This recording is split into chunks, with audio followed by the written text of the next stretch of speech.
여러분 안녕하십니까? 계속해서 원주에서 전해드립니다. 지난 15일부터 차질을 빚었던 원주 시내버스 운행이 파행 일주일 만에 모두 정상화됐습니다. 원주시는 운행 중단에 들어갔던 대도여객 소속 시내버스 41대가 오늘 첫 차부터 모두 투입되면서 원주 지역 노선버스 120대가 정상적으로 운행되고 있다고 밝혔습니다. 원주시는 이번 운행 중단 사태의 원인이었던 연료비용 정산 문제 조속한 해결을 위해 연말에 지급할 예정이었던 비수익 노선 손실 보상금을 빠르면 이달 말로 앞당겨 지급하겠다는 방침입니다. 어제 아프리카 돼지 열병이 발생한 춘천의 양돈 법인이 원주, 횡성, 강릉에도 양돈 농장을 운영하고 있지만 춘천의 다른 농장에선 모두 음성이 나왔습니다. 강원도에 따르면 해당 농가는 춘천 말고도 원주시 소초면에서 15,000마리, 지정면에서 종돈 1,500마리, 횡성군 안흥면에서 36,000마리 등 56,500여 마리를 더 사육하고 있는 것으로 확인됐고 긴급하게 시료를 채취해 분석한 결과 모두 음성이 나왔습니다. 방역당국은 긴급 이동 제한 조치를 유지하고 집중적인 소독을 벌이고 있습니다. 오늘 오전 10시 10분쯤 원주시 문마급 KCC 공장에서 작업 중이던 40대 노동자가 숨지는 사고가 발생했습니다. 해당 노동자는 전기 작업을 하던 중 쓰러져 심정지 상태로 병원으로 옮겨졌지만 결국 숨졌습니다. 경찰과 고용노동부는 정확한 사고 경위를 파악하고 있고 중대재해처벌법 적용 여부도 검토하고 있습니다. 오전 11시 45분쯤엔 영동고속도로 강릉 방면 둔내 터널에서 수학여행 버스 2대와 승용차 등 석 대가 추돌하는 사고가 났습니다. 이 사고로 충북 청주에서 강원도 동해안으로 수학여행을 가던 고교생 18명이 경상을 입고 병원으로 옮겨져 치료를 받고 있습니다. 오늘 0시 기준 강원도의 코로나19 신규 확진자는 1,344명으로 전날보다 50여 명가량 줄었습니다. 원주가 268명, 영월이 27명으로 각각 전날보다 조금씩 줄었지만 평창에선 전날보다 5배가 많은 44명이 새롭게 확진됐고 횡성에서도 소폭 늘어난 40명으로 집계됐습니다. 사망자는 1명이 늘어 코로나19 사태로 1,035명이 숨졌고 중환자는 17명이 입원해 37%의 중환자 병상 가동률을 보이고 있습니다.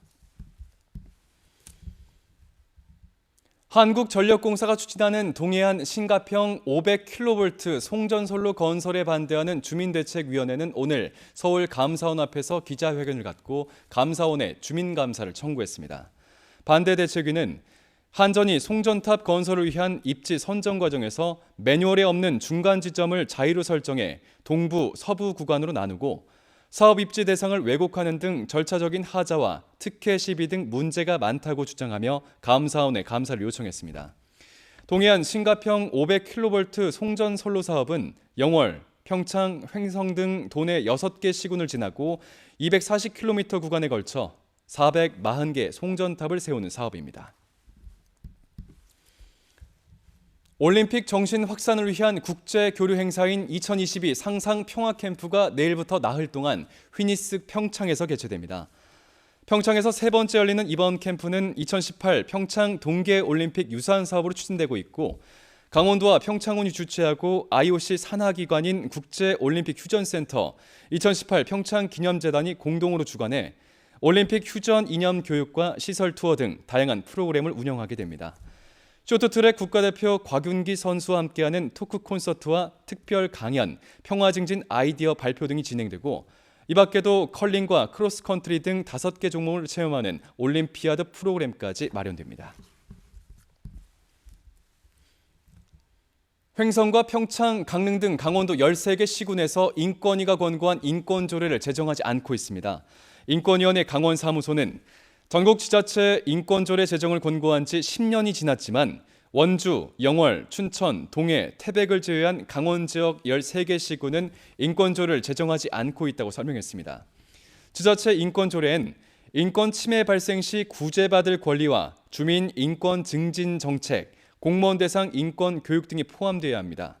오주영 강원 인권사무소장은 지자체장과 공무원, 지방의원들이 인권조례에 관심을 가져야 하지만 시민단체 압박까지 필요하다고 밝혔습니다. 10년 넘게 가깝게 지내던 이웃이 극심한 우울증을 겪으면서 맡긴 억대의 돈을 개인 용도로 사용한 41살 이모 씨에게 법원이 실형을 선고했습니다.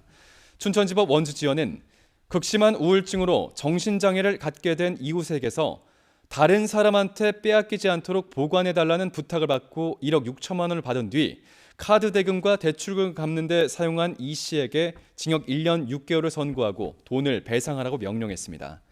이 씨는 이웃이 돈을 증여했다고 주장했지만 재판부는 우울증으로 합리적인 판단이 어려운 이웃의 상황을 잘 알고 있던 이 씨가 불법으로 돈을 사용했다고 판시했습니다. 뉴스를 마칩니다. 고맙습니다.